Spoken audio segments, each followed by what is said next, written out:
Inscríbete a la nueva serie digital, Los rollos del Mar Muerto, Qumrán, Esenios y los orígenes del cristianismo, desarrollada y presentada por el Dr. Adolfo Reutemann, producida y filmada en Israel por Hartzaot Meakursá. Para más información, escríbenos al WhatsApp Shalem. Buen día, amigos. Es un verdadero placer volver a estar en contacto con ustedes, y esta vez para continuar el tema que comenzamos en el episodio anterior, que se llamó Los hijos de Dios, dioses, ángeles u hombres, en donde nos centramos precisamente en la identidad de los hijos de Dios. Les recuerdo el pasaje que nosotros tratamos precisamente en ese episodio. En Génesis 6, versículos 1 y 3, reza de la siguiente manera. Cuando la humanidad comenzó a multiplicarse sobre la haz de la tierra y les nacieron hijas, vieron los hijos de Dios, Bené y Elohim, que las hijas de los hombres les venían bien, y tomaron por mujeres a las que preferían de entre todas ellas. Y entonces dijo Yahvé, no permanecerá para mí siempre mi espíritu en el hombre, porque no es más que carne, que sus días sean 120 años. Como nosotros vimos en el episodio anterior, no queda claro precisamente en este pasaje de Génesis 6 quiénes eran estos hijos de Dios.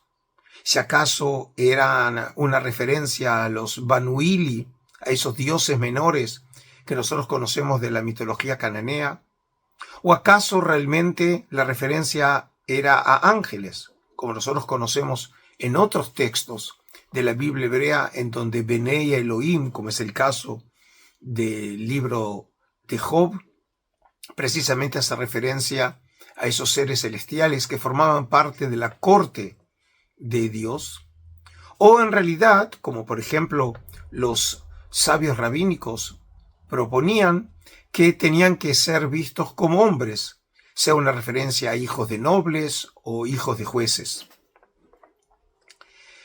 Pero lo que no tratamos en el encuentro anterior es precisamente cuál fue el resultado de esas relaciones sexuales prohibidas, como supone el texto, entre estos hijos de Dios y las mujeres.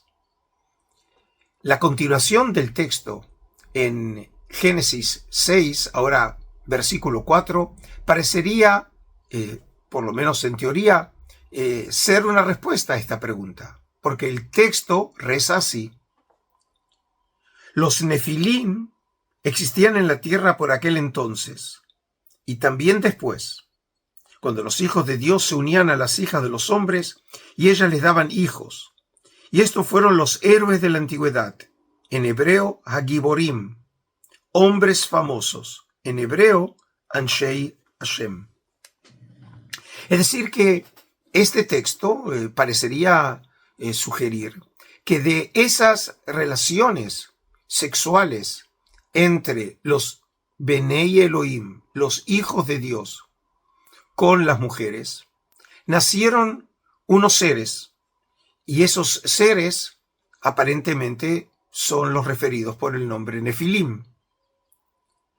No queda claro en el texto bíblico si realmente los Giborim que aparecen luego mencionados también en este caso sería una referencia a los Nefilim o serían otros seres. Y de la misma manera, por ejemplo, los llamados Anshei Hashem, esos hombres famosos. Ahora, para poder evaluar el sentido del texto bíblico, nosotros, por ejemplo, podemos rastrear en el Pentateuco si vuelve a aparecer otra vez este término Nefilim. Y en realidad sí aparece. Aparece en otro contexto.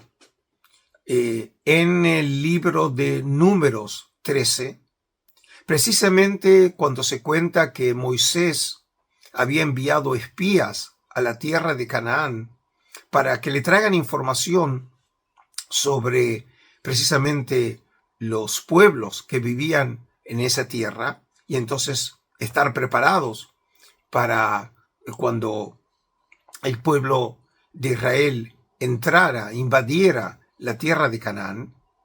El texto nos cuenta que cuando regresaron estos espías encabezados por Josué y Caleb, hijo de Jefuné, lo que ellos le contaron a Moisés y el pueblo de Israel en el desierto fue lo siguiente. Y empezaron a hablar mal a los israelitas del país que habían explorado, diciendo: el país que hemos recorrido y explorado es un país que devora a sus propios habitantes. Toda la gente que hemos visto allí es gente alta. Hemos visto también a Nefilim, hijos de Anac, de la raza de Anefilim. Nosotros nos teníamos ante ellos como saltamontes y eso mismo les parecíamos a ellos. En este texto, en donde los espías les cuentan a Moisés y al pueblo lo que vieron, habla precisamente de unos seres que los llaman precisamente con el término Nefilim. Pero en este contexto, Nefilim parecería referirse a personas de gran estatura, lo que nosotros llamaríamos gigantes. Y en ese sentido, precisamente, el propósito de esta información por parte de los espías era crear miedo a los israelitas y en última instancia hacerlos desistir de la posibilidad de invadir la tierra de Israel. Pero lo que a nosotros nos interesa es precisamente, y lo que estamos explorando, es el significado del término Nefilim. En este caso parecería ser que Nefilim haría una referencia a personas de gran estatura. Bueno, en este sentido es precisamente la manera en que el traductor de las Escrituras al griego, en esa obra monumental llamada la Septuaginta, la primera traducción que alguna vez un pueblo haya hecho de sus escritos sagrados a otra lengua, fueron los judíos en Alejandría a mediados del siglo III. Precisamente cuando tradujo este texto de Génesis 6, conociendo precisamente el sentido de Anefilim en el texto de Números, fíjese cómo lo tradujo. Por aquellos días los gigantes estaban sobre la tierra y después, cuando los hijos de Dios se llegaban a las hijas de los hombres y engendraban para sí mismos, aquellos eran los gigantes de antaño, los hombres famosos. En el texto de la Septuaginta, la traducción al griego de Génesis 6, versículo 4, precisamente la estrategia adoptada por el traductor es traducir el término Nefilim, como así también el término Hagiborim, por el mismo término, gigantoi, es decir, gigantes. Y esta estrategia es el resultado precisamente de la traducción que este autor decidió adoptar para traducir el texto de Números 13 en la versión griega. Fíjese, por ejemplo, cómo tradujo el texto de Números siguiendo esta misma estrategia. E infundieron miedo sobre la tierra que habían explorado los hijos de Israel, diciendo: la tierra que hemos ido a explorar es una tierra que devora a los habitantes que hay en ella. Toda la gente que hemos visto en ella es de hombres extremadamente grandes. Y allí hemos visto a los gigantes, y éramos ante ellos como saltamontes, y así éramos ante ellos. Como vemos entonces, tanto en Génesis 6 como en Números 13, el traductor bíblico al griego precisamente decidió traducir el término Anefilim como gigantes. El término en griego es gigantoi. Y en este sentido, entendía a partir de números, que ese era el significado del término, es decir, un término que se refería a personas de dimensiones enormes desde el punto de vista físico. Ahora, en este caso, lo que tenemos que tener en cuenta es a qué asociaba el traductor griego el término gigantoi cuando él adoptó esta estrategia, y por el otro lado, qué entendían sus lectores, sean judíos o incluso no judíos, cuando leyeran ese texto. Pues bien, para eso hay que conocer que el término gigantes, gigantoi, tenía una historia muy larga en la tradición literaria e iconográfica de los griegos, que precisamente aludían a gigantes, es decir, a seres de tremendas dimensiones, a verdaderos colosos, titanes, que según la mitología griega habían nacido de la relación sexual entre Gea, la tierra, y la sangre de Urano. Es decir, precisamente esta conjunción del cielo y de la tierra fue la que generó a los gigantes. Ahora, en la literatura griega encontramos el concepto de gigantomaquia, es decir, la guerra de los gigantes. No te pierdas del primer beneficio con acceso exclusivo a la nueva serie, Del Tabernáculo al Templo, la magia del tiempo y los espacios sagrados, solo para miembros del canal. Una guerra épica que estos seres, los gigantes, intentaron derrocar a Zeus y a los dioses olímpicos. Y en este caso, realmente tratando de crear una situación de caos en el cosmos. Y una prueba de que este tema era un tema muy popular en el mundo griego, lo encontramos, como dije también, en la iconografía griega. Fíjense, por ejemplo, la próxima imagen que les mostramos ahora, en donde aparece en una pintura del siglo VII antes de nuestra era, en donde aparece Odiseo, es decir, Ulises, apuñalando al gigante Polifemo. O, por ejemplo, luego tenemos una estatuilla más o menos de finales del siglo III, comienzo del siglo II antes de nuestra era.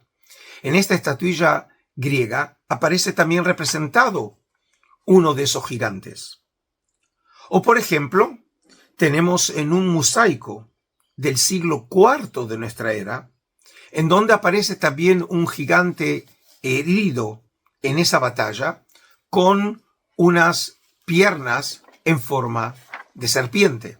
Es decir, vemos en estas tres imágenes con diferencia de siglos entre ellos, que el tema de los gigantes había sido un tema que había encandilado a los griegos, y por lo tanto es posible suponer que cuando el traductor de la Septuaginta y sus lectores u oyentes de la historia oían sobre gigantes, pensaban precisamente en estas figuras.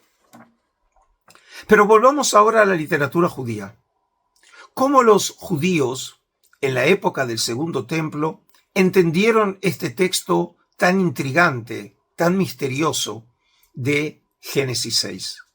Pues bien, precisamente como continuación del relato que vimos en el episodio anterior, que en los escritos enóquicos, y más precisamente en una sección llamado el libro de los vigilantes, en los capítulos 6 a 7 y 8 del libro de Enoc en su versión etíope, que es la que conocemos en una versión completa, pero fragmentos de esta versión los conocemos en arameo, entre los rollos del Mar Muerto, precisamente en manuscritos del fines del siglo III, comienzo del siglo II antes de nuestra era.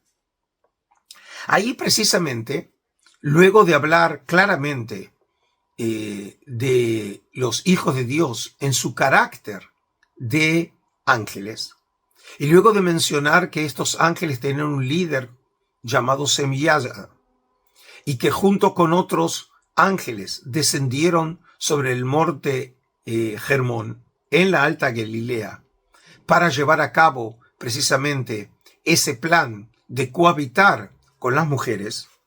Fíjense ahora cómo el texto de Enoc desarrolla este tema y precisamente nos cuenta sobre los resultados de esa cohabitación, de esas relaciones sexuales con las mujeres. Y el texto reza así: y tomaron mujeres, cada una se escogió la suya, y comenzaron a convivir y a unirse con ellas, enseñándoles en salmos y conjuros y adiestrándolas en recoger raíces y plantas. Como habíamos visto en el episodio anterior, aquí aparecen en realidad dos motivos que probablemente originalmente tuvieron orígenes diferentes.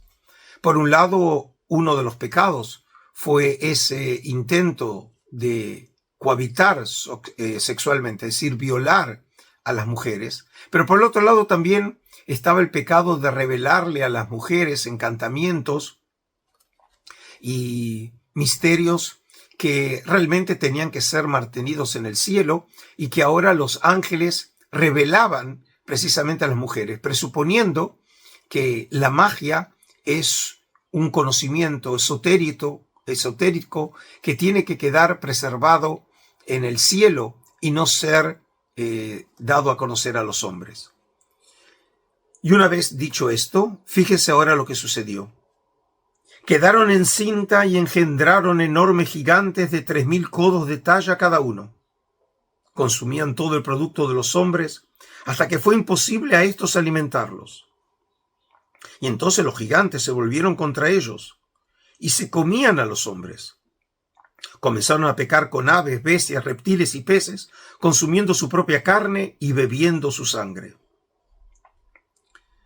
Este texto nos testimonia con una profunda claridad que judíos en la tierra de Israel, en el siglo, finales del siglo III, comienzo del siglo II antes de nuestra era, ellos también interpretaban el texto de Génesis 6 como un relato sobre gigantes, precisamente la misma manera en que el traductor griego en Alejandría entendía el texto, sin saber si realmente el autor de Génesis pensaba en esos términos.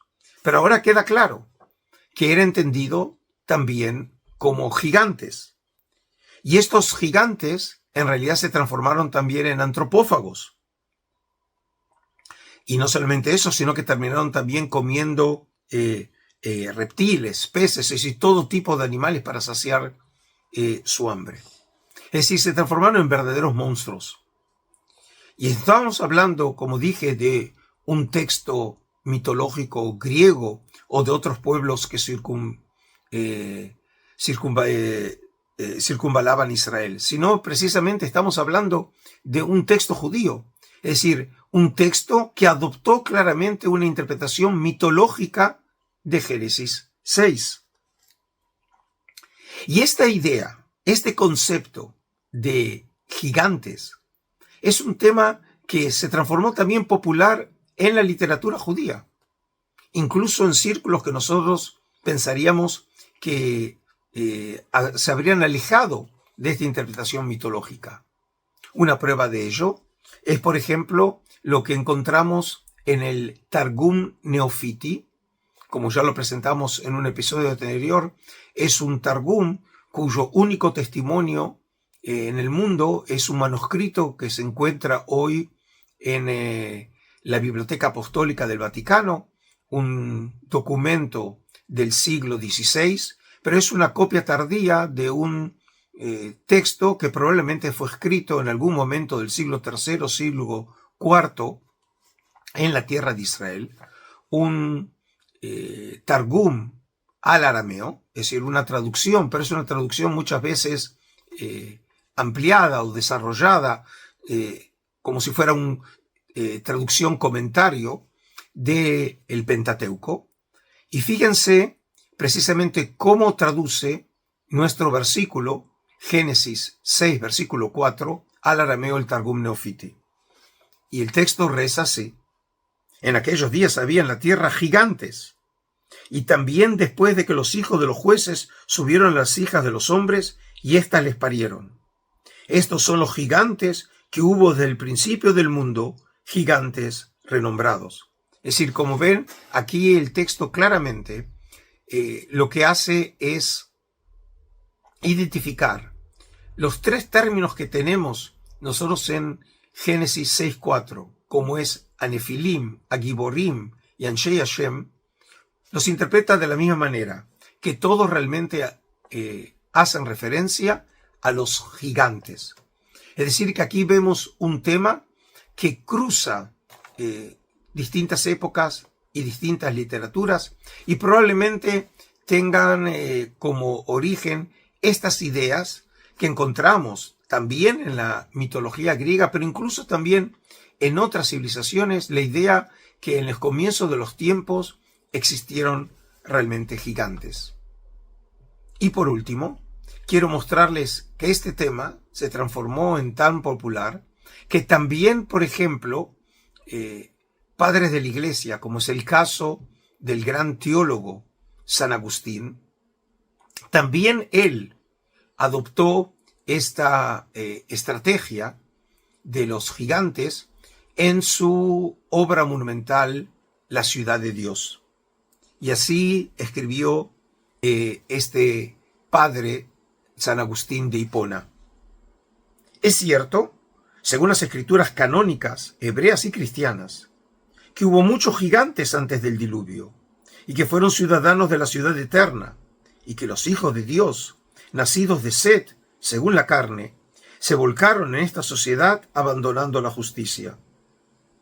No es de maravillar, por tanto, que de ellos pudieran nacer también gigantes, porque, aunque es verdad que no todos eran gigantes, sin embargo había muchos más entonces que en los tiempos que siguieran el diluvio, y plugo crearlos al hacedor para hacer ver al sabio que no debe sobreestimarse ni la belleza, ni la magnitud, ni la fortaleza corporal. Es decir, que como vemos, también esta tradición sobre los gigantes no solamente aparece en la traducción de la Septuaginta o en la literatura apócrifa judía como es el libro de Enoch, y no tampoco solamente en el Targum al arameo, el Neofiti, sino y también el padre de la Iglesia, el gran San Agustín, este padre latino, también él conoce la tradición de los gigantes, lo que nos muestra que estamos frente a un tema muy popular que encendió la imaginación tanto de judíos como de cristianos en la época antigua. Bueno, amigos, entonces me despido de ustedes deseándome y deseándonos a todos que tengamos unas felices fiestas, felices Pascuas para los cristianos, un feliz Pesaj para los judíos, y esperemos que estos próximos días de festividad y de santidad traigan la ansiada paz aquí al Medio Oriente. Me despido entonces de aquí, de la ciudad de Herzliya, con un cálido shalom, invitándolos a todos ustedes que difundan la noticia de este canal entre vuestros amigos, compañeros, colegas, y que se sumen precisamente a este canal y también a la membresía en donde estamos desarrollando en las últimas semanas el tema del Templo de Jerusalén. Entonces, amigos, me despido ahora sí con un cálido shalom desde Israel. Inscríbete al seminario grabado Del Jesús de la Historia al Jesús de la Cruz, impartido por el Dr. Adolfo Reutemann. Para más información, escríbenos al WhatsApp Shalem.